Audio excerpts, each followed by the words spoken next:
Assalamualaikum warahmatullahi wabarakatuh. Perkenalkan, nama saya Sylvie Filian Solehah, NIM 1262052110071 dari kelas PGMI 5E. Saya di sini akan menjelaskan atau mempresentasikan UTS pembelajaran IPS MI atau SD yang diampu oleh Ibu Maftuha MPDI. Langsung saja pada pertanyaan yang pertama, apa yang dimaksud dengan ilmu pengetahuan sosial atau IPS dan mengapa IPS itu penting dalam kurikulum sekolah dasar? IPS atau ilmu pengetahuan sosial merupakan ilmu pengetahuan yang berkaitan dengan lingkungan sosial tentang penanaman nilai hakikat manusia sebagai makhluk sosial yang tidak bisa hidup tanpa manusia lainnya, dan juga hubungan dengan alam dan lingkungan sosial dari waktu ke waktu, dari masa ke masa. Cabang ilmu pengetahuan yang mempelajari tentang tingkah laku manusia adalah sebagai anggota masyarakat di berbagai aspek-aspek seperti aspek ekonomi, aspek geografi, aspek budaya, aspek sosiologi, dan juga aspek sejarah. IPS penting dalam kurikulum sekolah dasar karena pembelajaran IPS akan memberikan informasi atau pengetahuan dan juga pemahaman tentang masyarakat serta wawasan kepada peserta didik mengenai siapa dirinya, masyarakatnya, bangsanya, dan juga perkembangan kehidupan kebangsaan dari masa lalu, masa sekarang, dan juga masa yang akan datang. Hal tersebut penting diajarkan pada usia muda, yaitu pada usia sekolah dasar, untuk mempersiapkan siswa atau generasi penerus bangsa yang berkarakter, toleran, dan juga menyayangi antar sesama serta memahami kehidupan sosial yang seutuhnya dan bagaimana seharusnya bersikap dan juga bertindak dalam masyarakat yang bersifat multikultural. Yang kedua, sebutkan dan jelaskan 4 komponen utama dalam pembelajaran IPS di tingkat MI atau SD. Terdapat 4 komponen utama kurikulum, yaitu tujuan, materi, strategi pembelajaran, dan evaluasi. Tujuan adalah komponen utama dalam kurikulum yang sangat mendasar. Terdapat 6 tujuan dari mata pelajaran IPS menurut Sapria dan juga Nurdin 2006. Adapun tujuan dari mata pelajaran IPS yang pertama, membekali peserta didik dengan pengetahuan sosial yang berguna dalam kehidupan bermasyarakat.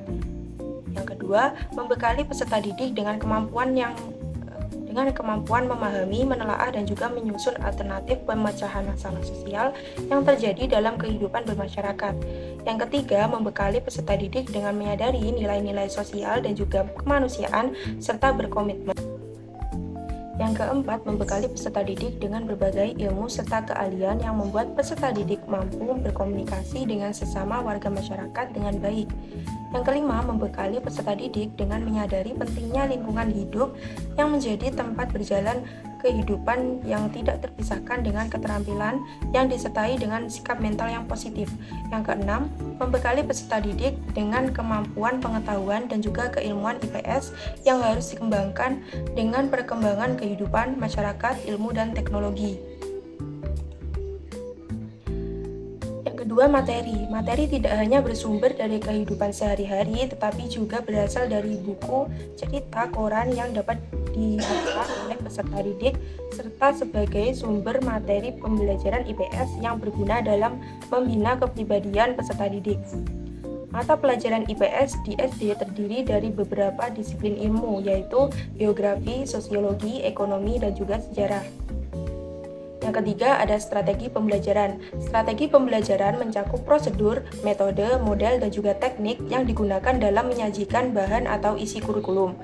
Terdapat 2 pendekatan penyampaian materi isi kurikulum. Yang pertama yaitu pendekatan yang berpusat pada guru, yang kedua pendekatan yang berpusat pada peserta didik. Beberapa strategi pembelajaran IPS adalah strategi exposition dan juga strategi discovery. Yang keempat, evaluasi. Evaluasi bertujuan untuk melakukan penilaian terhadap pencapaian tujuan pembelajaran dan untuk melakukan penilaian terhadap proses implementasi kurikulum secara keseluruhan dan termasuk penilaian terhadap kegiatan evaluasi itu sendiri. Pelaksanaan evaluasi pada pembelajaran IPS di SD terdapat 3 kompetensi, yaitu kompetensi sikap, pengetahuan, dan juga keterampilan. Mengapa guru harus mengajarkan tentang budaya dan keanekaragaman sosial dalam pembelajaran IPS MI atau SD? Pembelajaran tentang budaya dan juga keberagaman sosial dalam pembelajaran IPS itu penting dalam menanamkan karakter siswa yang mampu menciptakan toleransi antara peserta didik atau siswa yang berbeda suku, ras, dan agama dalam masyarakat multikultural. Hakikat manusia sebagai makhluk sosial yang senantiasa berhubungan dengan manusia lain memerlukan keterampilan dan juga kepekaan sosial. Melalui pembelajaran IPS di tingkat SD, guru membangun pengetahuan, sikap, dan juga keterampilan sosial peserta didik. Dengan berjalannya secara baik, pembelajaran IPS mampu menjadi instrumen penanaman nilai karakter siswa yang toleran, saling menghargai, dan juga saling menghormati dalam masyarakat multikultural atau yang beragam. Yang keempat, bagaimana berita dan juga media sosial dapat mempengaruhi pandangan masyarakat tentang isu-isu sosial dan juga politik. Berita dan juga media sosial bekerja melalui penyebaran informasi. Adanya suatu hal yang dapat menimbulkan perpecahan, maka disitulah media sosial terlihat secara langsung dapat mempengaruhi pandangan opini publik. Media sosial bisa saja mengarah pada kepentingan yang benar atau justru malah sebaliknya. Kecenderungan ini biasanya didasari dari pengaruh yang bekerja pada media sosial tersebut. Media sosial kadang ada yang berdiri secara independen, ada juga yang ditunggangi oleh kepentingan politik oleh beberapa golongan atau kelompok.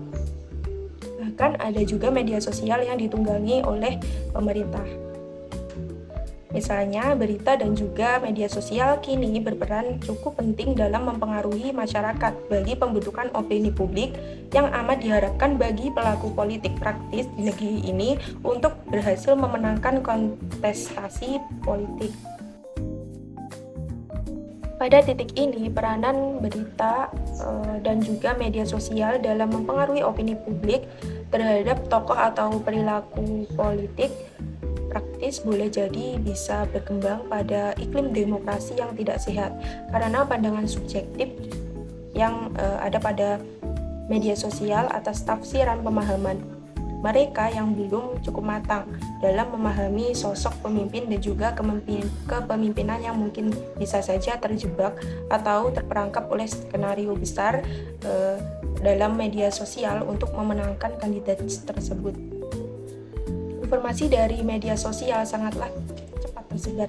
Tren dalam media sosial yang sampai saat ini sudah menjalar di semua kalangan, tak terkecuali pada anak-anak pun dengan mudah mengakses informasi, kemudian dengan mudah pula menyebarkan informasi yang mereka dapatkan tanpa memfilter informasi yang mereka dapatkan.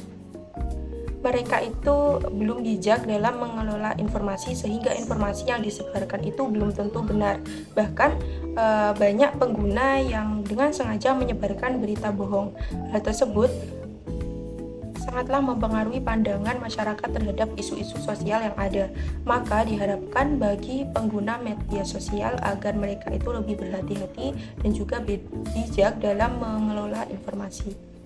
Yang kelima, praktekkan dan analisislah pembelajaran dalam kelas mulai dari pendekatan, strategi, metode, dan juga teknik.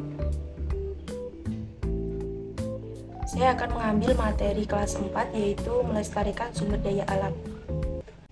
Assalamualaikum warahmatullahi wabarakatuh. Selamat pagi anak-anak. Bagaimana kabarnya hari ini? Alhamdulillah baik. Baik. Materi yang akan Ibu sampaikan pada pertemuan kali ini adalah melestarikan sumber daya alam. Apakah dari kalian sudah ada yang tahu apa itu sumber daya alam? Benar, sumber daya alam merupakan segala sesuatu yang berasal dari alam dan dapat dimanfaatkan untuk menunjang kehidupan manusia. Kelestarian sumber daya alam adalah keberlangsungan siklus produksi jenis-jenis sumber daya alam. Untuk mempertahankan kelestarian sumber daya alam, maka dibutuhkan serangkaian upaya khusus demi kelestarian dan juga keberlanjutan sumber daya alam. Nah, Ibu akan membagi kalian menjadi 6 kelompok dengan anggota 4 anak ya berarti. Nah, dilihat ada gambar penambangan hutan, penggunaan air yang berlebihan, dan juga menelantarkan hewan peliharaan. Nah, silakan berdiskusi bersama kelompok kalian dan diskusikan bagaimana pendapat kelompok kalian tentang masalah yang ada pada gambar tersebut dan juga solusinya bagaimana. Kemudian presentasikan di depan kelas, di depan anak-anak yang lain. Jika ada kesulitan, boleh ditanyakan kepada bu guru.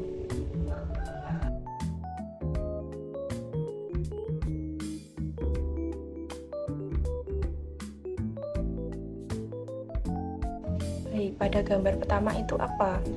Gambar tentang penebangan hutan secara liar ya. Di situ terdapat gambar bahwasanya hutannya itu ditebang tanpa ada penanaman kembali. Bagaimana kelompok 1? Apakah bisa memberikan pendapatnya? Benar, kita itu tidak hanya menebangi pohon, tetapi kita juga melestarikannya dengan menanam pohon kembali. Bagus untuk kelompok 1. Baik, yang kedua, penggunaan air berlebihan. Bagaimana tanggapan kelompok 2 terhadap masalah tersebut? Benar, kita sebagai manusia itu harus menghemat penggunaan air. Kita itu menggunakan air secukupnya. Kita menggunakan air sesuai dengan kegunaan, bukan sesuai dengan keinginan kita. Dengan begitu kita akan menghemat sumber daya alam berupa air. Yang ketiga, bagaimana kelompok selanjutnya? Benar, dari gambar tersebut kan kita dapat mengetahui bahwa kucing tersebut terlantar. Sebagai makhluk hidup, kita itu harus menjaga lingkungan sekitar, baik itu hewan, tumbuhan, dan lain sebagainya. Dan jangan menelantarkan hewan peliharaan. Jadi kesimpulannya, pada pertemuan hari ini kita membahas tentang cara melestarikan sumber daya alam. Nah, cara-caranya apa tadi? Yaitu yang pertama, dengan menanam pohon dan juga tidak menebang pohon secara berlebihan. Yang kedua, menghemat penggunaan air dan juga menggunakannya sesuai kebutuhan dan juga bukan sesuai keinginan. Yang ketiga, menjaga kemudian memelihara hewan dan juga tidak menyakiti hewan peliharaan. Baik, dari sini apakah ada yang ingin ditanyakan? Jika tidak ada, cukup sekian pembelajaran dari Ibu. Apabila ada kurang lebihnya, mohon maaf. Wassalamualaikum warahmatullahi wabarakatuh. Analisisnya yaitu pendekatan yang digunakan adalah pendekatan kontekstual, di mana sumber daya alam dikaitkan dengan konteks yang terjadi sebenarnya dalam lingkungan sekitar.